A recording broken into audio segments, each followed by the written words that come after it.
To have you at the Lit Meet. Is it working? Yeah, it's working. Okay, okay. Thank you very much, Labo. Thank you.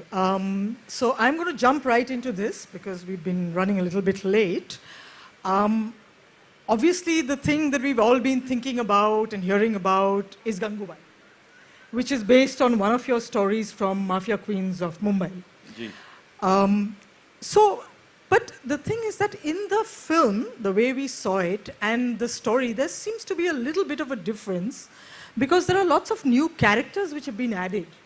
I mean, this character of Razia Bai, also Gangu's young lover, Afshan, they don't quite feature as prominently in your book. What's going on there?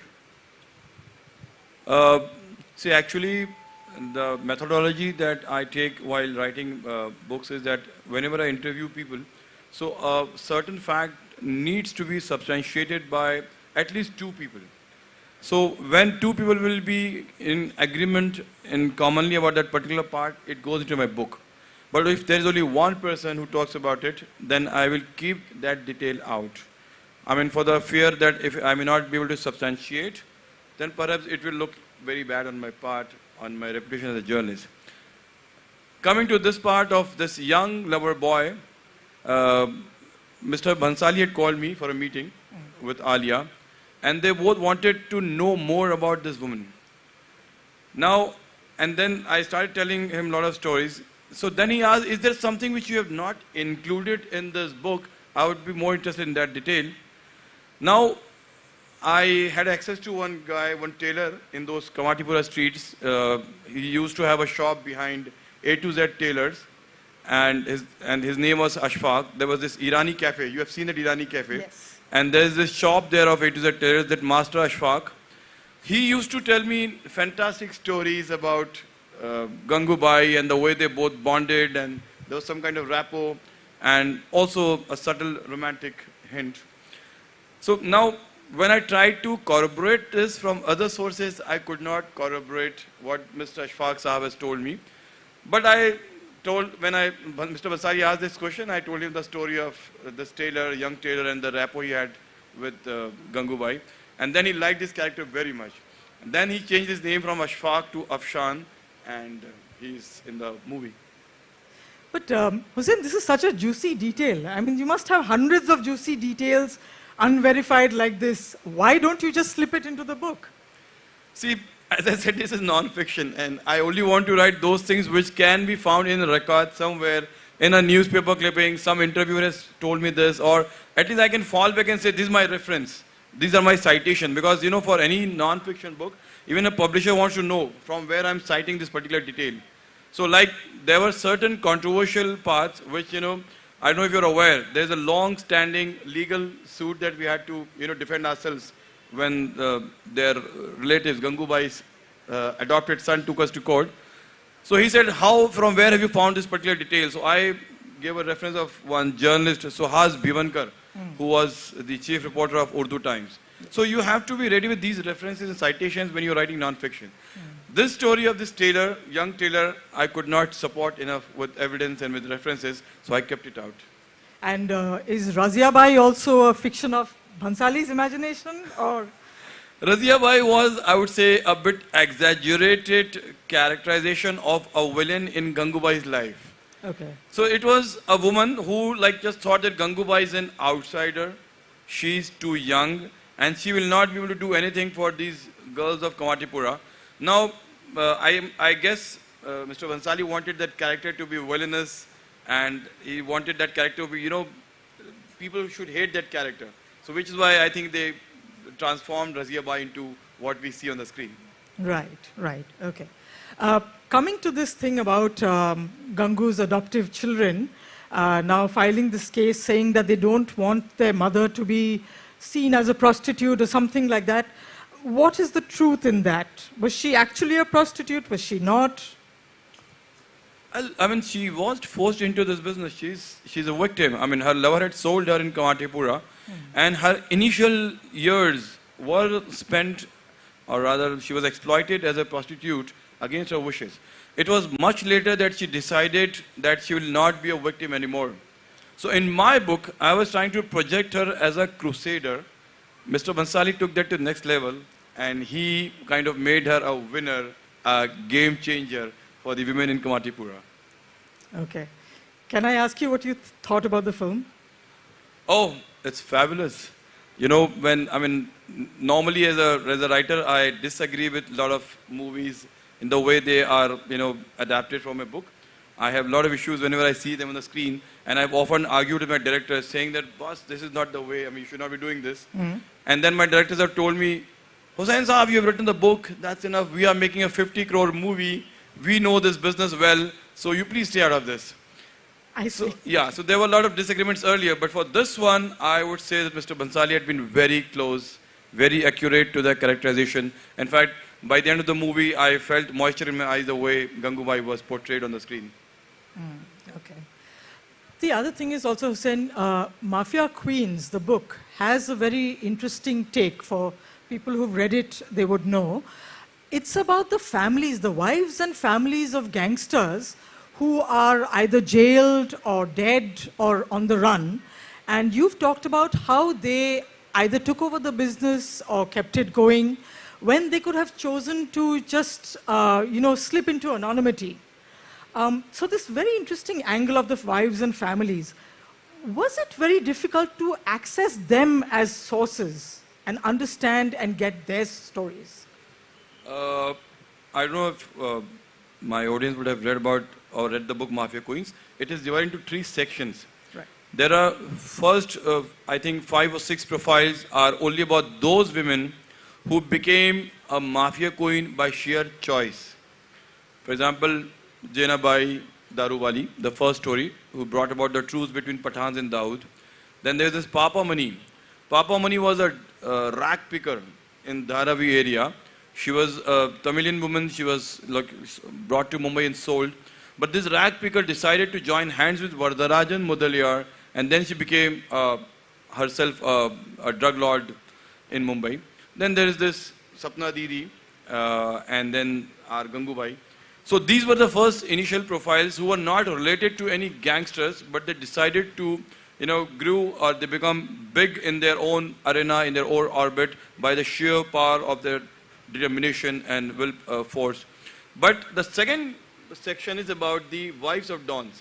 Asha Gavli, Anjali Naik, and all those women who were related. Sujata Nikhalje. Sujata Nikhalje. Of course. So then the third one is about, very disparate group like Tarannum, the bar dancer, and all those girls. So that's how this...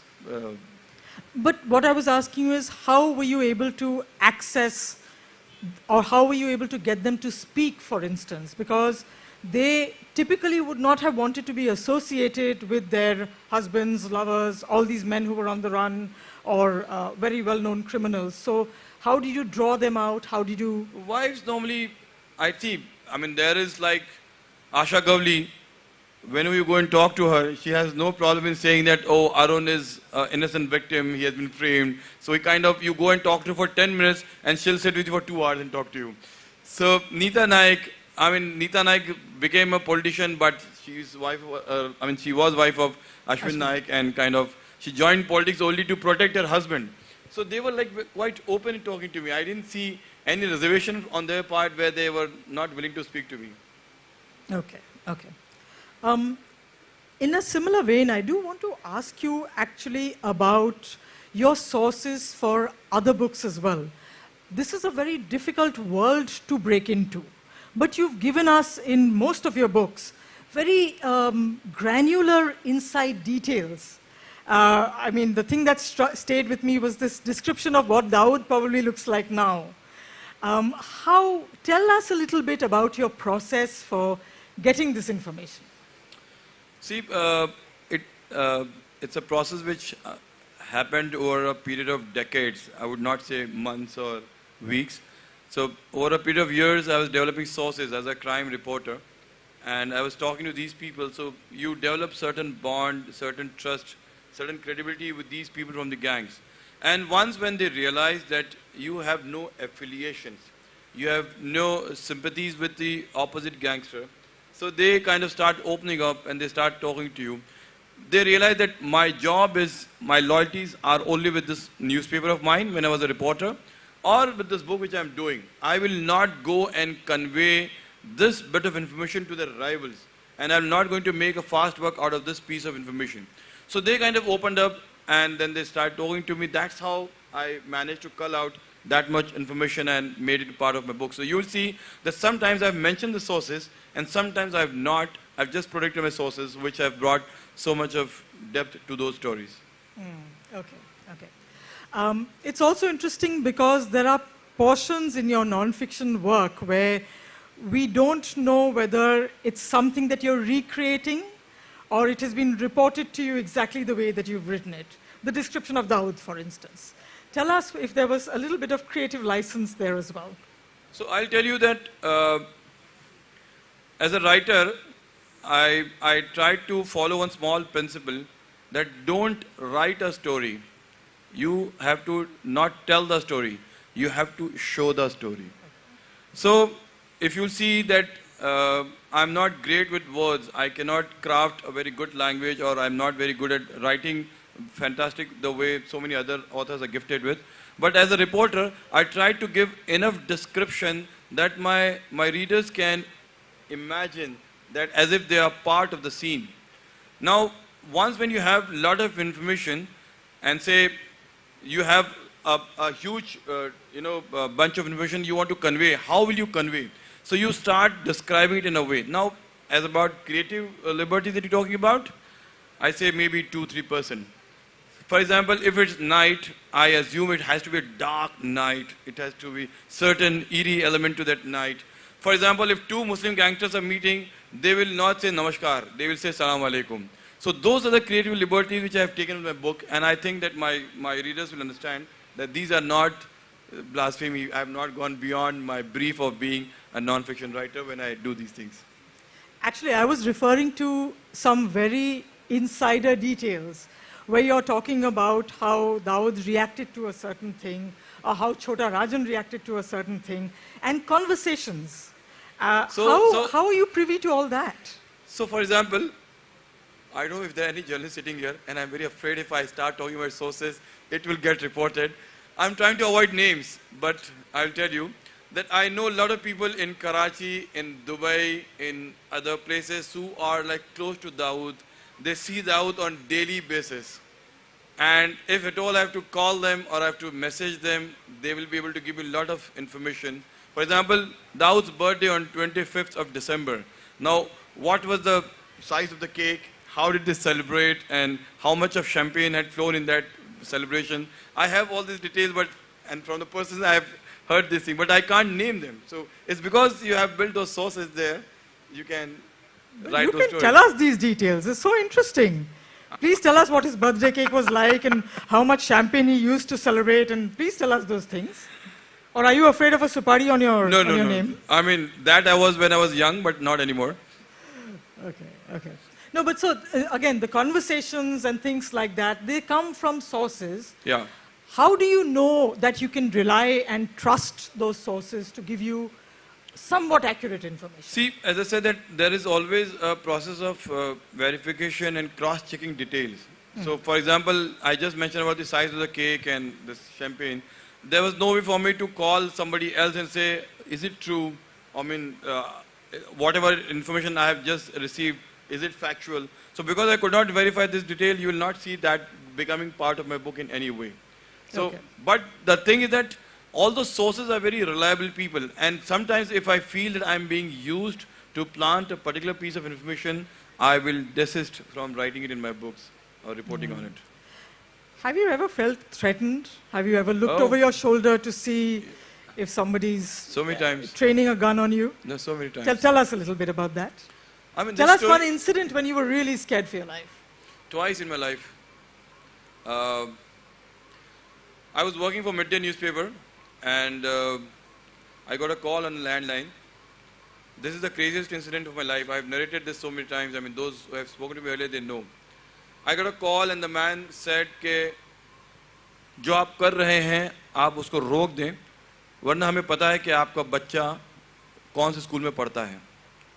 See, I'm at that time only 33, and when you get this kind of call on a landline, I mean, I can take any kind of chance for my life, but मेरा बच्चा कौन से school में पढ़ता है, that gangster is threatening me, was very difficult for me to even, imagine. For a few seconds, I thought what to tell him. Should I plead with him? Okay, should I agree that no, I'll not do the story, or whatever. But then I thought that if I'm going to give in now, it's going to become a norm with them. It will spread in the underworld like a wildfire, that इसको एक phone करके धमकी दो और ये आदमी डर जाता है, and then the story doesn't happen. I have to react in a way where my weakness is not revealed. So I said, भाई साहब आपको पूरी बात नहीं पता है, वो सरस्वती विद्यालय में पढ़ता है, उसका नाम अली है और वो क्लास 2C में है. You will not believe. मैंने कह तो दिया पागलपने से, लेकिन this man, he was there on the other line. I felt he was breathing hard as if he was very angry with my response, but he didn't say a word. I mean, पागल आदमी से कौन बात करता है? If I'm going to give him all details of my son, class 2C, Saraswati Vidyalaya, name Ali. So he kept the phone and that was it. So He must have thought he spares you, but your wife will kill you after that. my wife has given up on me. She thinks I'm a crazy man. So that's fine. Okay. So, but I want to just take a step back, Hussain, and I want to ask you, as a serious investigative journalist, where you're chasing up these stories, you're chasing the underworld, you have a very close connect with a lot of people. How did you decide to transition from that to writing about it in long form, writing books about this? See, in journalism, you are limited by the word count. For example, a front page story can't be written for more than 400 words. A feature cannot be beyond 1200 words. So a lot of information has to be held back when you're doing story. You have to be very crisp and direct while reporting for a newspaper. In a book, you have like an open field. You have the liberty to write with as much graphic detail as possible. So now, what happens is that you have to work a bit harder. You have to get the backstory, you have to get more details, you have to have more flesh in the character, and you can even go in the history, which is a luxury which you can't have when you're writing a newspaper report. Correct. So, which is what I did. I mean, I first tried to become a feature writer. I started writing long form stories for the center spread, like in Indian Express and other papers. And when I realized that now I'm confident, then I started doing this book. I remember my mentor Vikram Chandra telling me something very important, which I think can be useful to my audience who are aspiring to be authors. I said that, Vikram, I'm finding difficult to write this Black Friday book because that was my first book, and I've been only a reporter for 2 years until then. He gave me one very small principle. He said, Hussain, if you are writing a feature article, what is the length of that article? I said, maybe 1500 words. Maybe 2,000 words. He said, Hussain, just assume you are writing 25 such articles and you're connecting them together to become a book. And don't think in a macro form now. Oh, such a huge book. What will I do? How will I do it? Start thinking of 500 words a day. And if you're going to get this 500 words a day out, you will be able to have a book ready in 3 months. It's a fantastic principle. I'm saying all those guys who want to really write a book has to just think in this form, and they can have a book ready, not maybe 3 months, maybe 4 months, maybe 5 months, maybe 6 months. But they will get a book out of the system if they start following this principle, which I followed in my first book, and I still follow my other books, and lo and behold. Vikram accompanied you to a lot of your meetings with the gangsters, right? Yes. How did that work out? I mean, how did you guys end up collaborating? I mean, he's very well known for Sacred Games and the other books that he's written. How did this collaboration work out? So, Vikram had come to Mumbai in 1997, and he was researching on his book Sacred Games in those days. So he's a nerdy guy. He's teaching creative writing, and he's a programmer. He's a software guy. For him, Mumbai underworld is totally alien, like Hebrew and Greek. But his first attempt at doing something about underworld in his Love and Longing, Ganesh Gaitonde and Sartaj Singh, kind of, earned him a lot of praise. He wanted to bring back that character and have a longer story with more twists and more layers. So he was looking for a journalist who can help him out. Somebody suggested my name to him. We both met at Express. And I was barely for 2 years into crime reporting at that time. But we kind of both became good friends. And then he started, moving around with me to Paidoni area, Dagdi Chaul, Dongri, and all those places. Within 6 months, he kind of was, became an authority on the underworld. BBC started interviewing him. Other channels kind of started talking to him. He started giving long interviews on underworld, kind of an authority. So, and then he told me, Hussain, in 6 months, I know so much. I can talk about various gangs and a lot of things. Why don't you write a book? And that's how Black Friday kind of happened. I see. Okay. I want to ask you a little bit about your personal encounters with these dons. You've met quite a few of them. You've also written about your phone call with Daud. Tell the audience, please, how that came about. First of all these underworld dons are cowards. Spineless, shallow people. They manage to spread fear only because a common man is afraid of them. Otherwise, my whole point is you have to give one story, and I am willing to offer a reward of 10,000 to anyone who can cite one story of a Mumbai gangster showing enough bravery that he went out into action and showed some kind of strength of character. There's a word which I like very much, kuspa, who could display enough kuspa in times of crisis. Not one. Like from Daud Ibrahim to all these gangsters, whether it is Chhota Shakil, Abu Salim, Arun Gavli. Arun Gavli used to protect himself by making a shield of women. He used to hide behind his women when Vijay Sarskar used to, hunt for him in the Dagdi Chaul area for an encounter. This man used to go and hide into those small cavities below that gas cylinder so that he can save himself. Or then later on start using his women to hide behind them. Even others, for example, Chhota Shakil was almost killed in one spot if someone wouldn't have intervened to save him. My same question about Daud Ibrahim. So you will not find those kind of stories where these gangsters would have come across as a heroic way that we see on the screen. That a hero, what brave man, he's taking on 10 people and a gangster. So first of all, I find that these guys are cowardly and these are very shallow people. Secondly, if they know that you know them well and you're not taking them seriously, they are going to, retreat. They will not pressure. For example, I don't know how many people have seen that interview of mine which I have taken with Sajid Khan of Sajid Wajid fame. This man was threatened twice by the underworld, Ijaz Lakdawala and others. But how he kind of outsmarted them.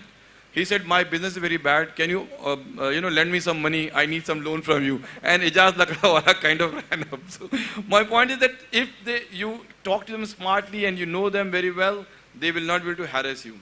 My interaction with these gangsters, I realized that they are hungry for fame. They want to use these reporters for publicity. Abu Salim, I've written this in my foreword, that he thought that he is more handsome than Salman Khan. वो तो मेरा नसीब खराब था, वरना मैं सलमान से बड़ा स्टार होता. That's what he told me. Now imagine, where is Salman Khan and where is this guy Abu Salim? But when I said I'm writing a book on you and I have come for some clarification, he said, Hussain bhai, book mat likho, mere pe script likho, movie banao, film producers will come to you, बोरियां भर के पैसे लेके आएंगे. I said, I can't write script, I can write a book, which I'm doing. So when I wrote the book, he sued me. कि अरे मेरे book मना किया था, I have not given him permission to write the book. So that was Abu Salim. Even Chhota Shakil. Whenever I speak to Chhota Shakil, he says, कल मुझे कैसे quote करोगे newspaper में वो बताओ. I said, I don't know how the story would be like, and whether I'm going to quote you or not. नहीं पहले you tell me how you're going to quote me. So that's, that shows that how they are so hungry for publicity. I'll come to your favorite gangster, Daud Ibrahim. Please, let's start there. So Daud, I had about an hour and a half long interview with him, and over phone. Over the phone, yeah. Yes. I have never tried to meet Daud, personally, because I'm too afraid of Intelligence Bureau, Mumbai Police, and all those agencies. They will not spare me. I will not be able to have a peaceful life after that. So it's better not to meet Daud Ibrahim. I was invited twice. I said I'll not come to Pakistan. So then I was made an offer to come to Mecca for pilgrimage. I said, I'll go alone. I don't want to do it with Dawood Ibrahim. I'm very happy doing it alone. So I was made those offers to meet him, but I decided I refused, I will not meet him. So in this interview which I had over the phone, Dawood kind of was saying, देखिए ज़ैदी साहब आप सब लिखिए लेकिन drug के बारे में मत लिखिएगा. I said, why? Because he said, I am not involved in drugs, but if at all you will write anything false about me, तो बम्बई में बहुत से accident तो होते ही रहते हैं. And then I could imagine a truck, you know, I'm standing on the road and some truck coming from behind and my wife losing her sindoor. So like those kind of things were happening.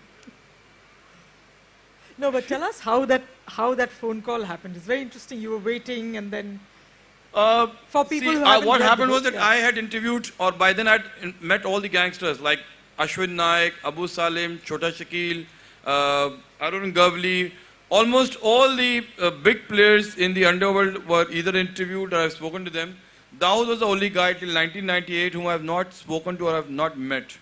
As a reporter, it's a matter of prestige if you have not spoken to the main guy, the numero uno in Mumbai underworld.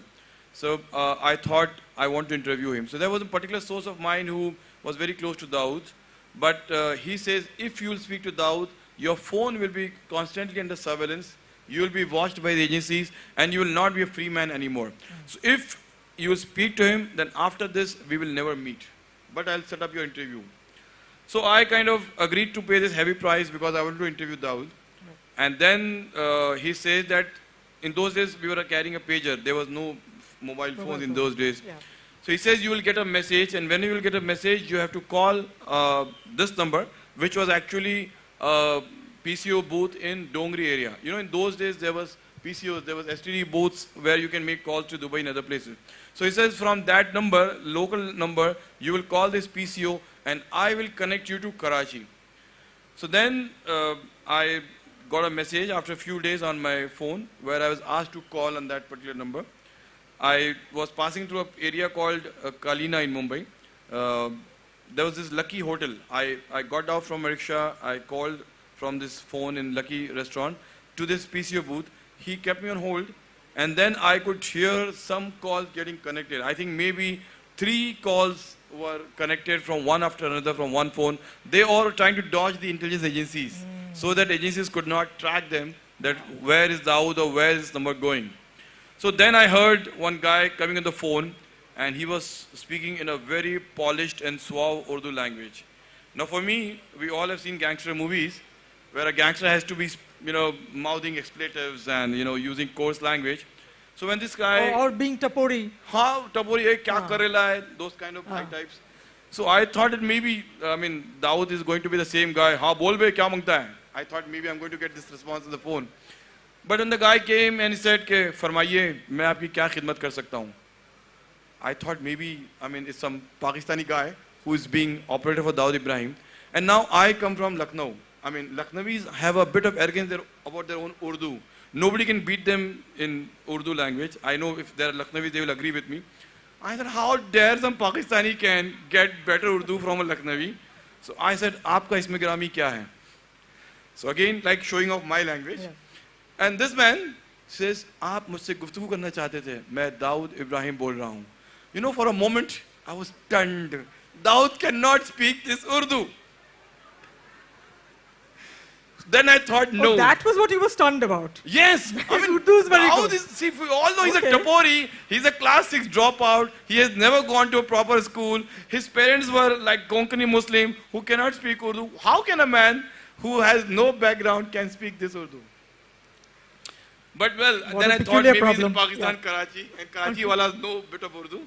So perhaps he's acquired that Urdu skills from there, and then we had quite a longish interview and he was speaking very nicely in a very polite manner, which is very difficult to believe that a gangster can be this well-mannered. Okay. Tell us about your encounter with Chhotarajan. Chhotarajan? Yes. See, Chhotarajan comes from Chembur area, and when I spoke to him, he was in those days in Malaysia, and he was speaking in proper Mumbai lingo, not in a tapori way. The one thing which I realized was that Rajan was not as suave as polished like Dawood was, but he was also very respectful, very deferential while talking, and Chhotarajan was more interested in exposing cops. He was trying to tell me about how these many police officers are in the pocket of Dawood, how this so-and-so minister is like kowtowing to Dawood. So he was more interested into that instead of answering my simple and plain question. So like in 2 hours, I could only get, say, maybe 10, 15 lines of proper information while interviewing him. Okay, okay. What about other gangsters? What about Shakil? And you talked about Abu Salem, but... Chota Shakil is the official spokesperson of Dawood Ibrahim. Also like his main CEO kind of thing. I realized that he's the only man who, what I can say, talks about business, about police, about politics, about journalism in the same way. I mean, there are so many interviews you will see on the YouTube. This man has, because he's been like daily on the phone and is talking to some 200 people daily, including some of the film stars. Chota Shakil also had the aspiration to turn film producer with that movie. So his way of conversation was more of an omniscient, all-knowing types who know what movies, politics, cops, journalism, media, all those kind of things. But he was one guy who I found was more like a gangster, using a lot of expletives, galis, and was also very disrespectful towards other people while on the phone. Okay, okay. Of all the gangsters that you met or spoken to, is there anyone that you would have liked to have meet but didn't get the chance? No, I don't want to meet any gangster who I would have liked to meet. They are not worth meeting. They are not worth befriending. See, gangsters, I don't know why there is a certain fascination about them. Honestly speaking, I was forced to become a crime reporter. Given a choice, I would not have been a crime reporter at all in my life. But Hussain, what do you think is the fascination, our fascination, for this underworld, for the mafia, based on, you know, your books are bestsellers, they sell. We go and watch these films that are based on your books or based on other gangster stories. What do you think is our fascination with this underworld? Why are we so taken up with it? I don't know, maybe our obsession with the bad guys. Maybe we like devil more than we like good guys. So, and because in Mumbai, everything has been glamorized. I mean, if you look at Mumbai, I will give you one small example. Haji Mastan is one gangster who is now considered to be a contemporary Hatim Tai. I don't know how many people know about Hatim Tai, but he's a legendary guy who's known for his generosity. So people talk about Haji Mastan as if he's that Hatim Tai. In real life, Haji Mastan was a very stingy guy. He never gave any charity. He never helped any Muslim organization. In fact, even for the Hajj that he went, it was on the aid given by the Hajj committee. But what happened was that they thought Haji Mastan is worth glorifying. They made movies on him, like Diwar or Once Upon a Time in Mumbai. So it's because we don't know them from close quarters. We have a very remote perspective of these guys. So we somehow tend to deify these people. And we think, oh, they are some kind of icons or some kind of demigods. Otherwise, these guys are very bad guys, very repulsive, I mean, abominable, I guess. Right, right. Hussain, we're sitting in Kolkata, so I feel somewhat compelled to ask you this. We've got very porous borders with Bangladesh, Nepal, even Bhutan. We've been a sort of a conduit, Bengal has been a sort of a conduit for arms, drug money, all of that. But there's never been a proper gangster mafia base here. Why is that, do you think? See, I'm sure that there must be some mafias of their own in Kolkata who are into their own racket of their flesh trade or those kind of thing. But as far as Mumbai is concerned, 24 Parganas or the Bangladesh border is something which they can use for their own escape routes from Mumbai police, from the agencies. So, for example, Ashwin Naik has used this. When he returned from US, Ashwin Naik was based in US for 3 years. And when he wanted to return to India, he didn't use any other border. He used this border to enter into India. The Bangladesh, he could have used the Nepal route also, but he used this border to enter into India. Similarly, other Dawood gangsters. So what they do is that if this could serve as a nice, porous, invisible entry point for them in India, why try to make a base here? Because for them, it is good enough for entering into this country and, go back to their fiefdom in Mumbai. I think that's one reason. Secondly, I think the Mumbai gangsters are basically from Maharashtrian base. It is difficult for them to speak this language or understand this language. And I realize it is very difficult to threaten a Bengali guy and make money out of them. So which is why I think these Maharashtrian gangsters have kept away and focus only in Mumbai. As in, we won't understand that Puri language. We won't realize we are being No, even threatened. if they will Is that it? understand, I think they will not get threatened. They will keep the phone. I see. Okay. We're almost out of time, but before we open it up to questions and answers, I have one last question. So, where is the underworld today? See, most of them have tried to go legit. They are now into construction business. Some of them are into Hawala. Others are into Benami film financing. So there are people like, they don't want to shed blood. And what has happened after a spate of encounters by Mumbai police, now there are no new recruits coming to the gang. For a gang, new members are the lifeblood. So whenever there are new people joining a gang, the gang remains strong. But when there are no new recruitment happening, the gang becomes weaker. So with these encounters, there are no new people joining them. So they realize that they are low on manpower. At the same time, they realize that now they're old and they don't have to be that active. And even Mumbai police has got very stringent acts like MCOCA. So they have now decided to do business with peace of mind. For example, financing movies. I mean, Bhojpuri films have a lot of finances from Mafia. Then there are a lot of other movies which Mafia has been financing. Construction business. In Mumbai, there's a particular suburb between Andheri and Dahisar where a lot of money is being pumped into by the underworld. So I think those are the areas which they're focusing. The share market is their new business. No violence, no bloodshed anymore. No, I was wondering whether, now in Bombay, there's been a sort of a gentrification, areas, there are big builders now, films have been taken over by studios, so have they lost their sources of income? No, on the contrary, they are thriving. They have got newer source of income and they are making money out of it. For example, Hawala or for example, petroleum scam or for example, new business avenues are giving them more money than it was giving them earlier. Okay, Hussain, thank you. We'll just have some quick questions. How many can we have, Mala? 3? Okay. Sorry, only 3 questions, so I can't see the audience, so just somebody pick. Good evening, sir. Good evening, ma'am. First of all, I've always been so eager to meet you because, as ma'am said, you point out the gory details so vividly. Sometimes it's unbelievable, right? Thank you. My question is in 2 parts. One is, do the gendered notions of being a man and woman play into the way women mafia run differently from men run mafia? Women are more dangerous. Any reason for that? See, men are afraid of their lives. Women are not. And men are incapable of having, macro level thinking or have too many details in their head. Women have very huge thinking base. They are good at multitasking. In one stroke, they can kill 4 enemies. Men cannot do all those things. Ab to aap gaye kaam se. Your wife is sitting there. No, my wife knows how much I admire her. Okay. And I know that I almost deify her. So worship her rather. Okay, we'll take 2 more questions, please. I think maybe from that side. That gentleman there. Oh, okay, sure. You see, what I wanted to know was that you said that they are not getting new recruits. Okay? Yes, ma'am. One part is the police action. Yeah.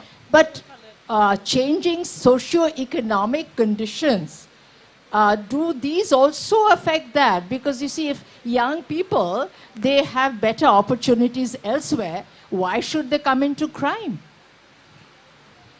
See, if that was the case, even earlier they were having better opportunities. But for them, pulling a trigger for 5,000 rupees was much more lucrative than trying to look for a job elsewhere. It is encounters and say about killing, say 600 gangsters in 3 years is a big thing. Now everyone is afraid of their life. Earlier there were no encounters, there were court restrictions. So that's the main reason. Otherwise, even earlier, opportunities were always a problem. Okay. Just one last question. I think that gentleman there. There are too many hands. I know. Don't have time. Sorry. Hello, sir. Um, One question. You talked about when you talk to these gangsters, their wives, they were very eager to open up. They were like really wanted to tell you everything about them. Sometime during this conversation, did you feel they expressed regrets while getting into this, or you felt that there was a human being who probably committed mistake? See, my whole point is these people, these gangsters, their wives, always try to project themselves as Robin Hoods. They try to portray that they are victims of circumstances. And once because they are forced into it, then there is no regret. I have not been a single guy who would say, no, I didn't want to be like this, or I'm sorry I became a gangster. So there is no regret at all. They enjoy being that gangster, the power that they get after coming to this crime. Okay, we'll take one last one. I think that gentleman has been, yes, please. Hello. Yeah. Good evening, Hussain Saab. So, have you ever been approached by the Mumbai police or any agencies for information? Yes, so many times they have. But I have refused because I don't want to be their source of information or a collaborator with them. I'm good as being an independent reporter and a journalist. Okay. Thank you. Thank you. Okay. All right, Hussain, thank you very much. I think we have to close our session now. Yes, there'll be a book signing, so we'll go to the stall, and people can get their copies there, right? Yes, okay. Thank you very much, everybody. Thank you so much. I love Kolkata and Kolkatans.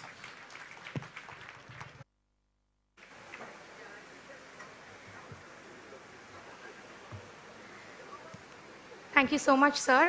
As Labonita mentioned, his books are available at the bookstore outside, and he'll be heading there right now for a signing. So if you want your copies, you can head out there. Thank you so much. Thank you. Yes, if you want to ask him some questions, maybe he can answer some there while he's signing the books for you. Thank you, sir. Thank you.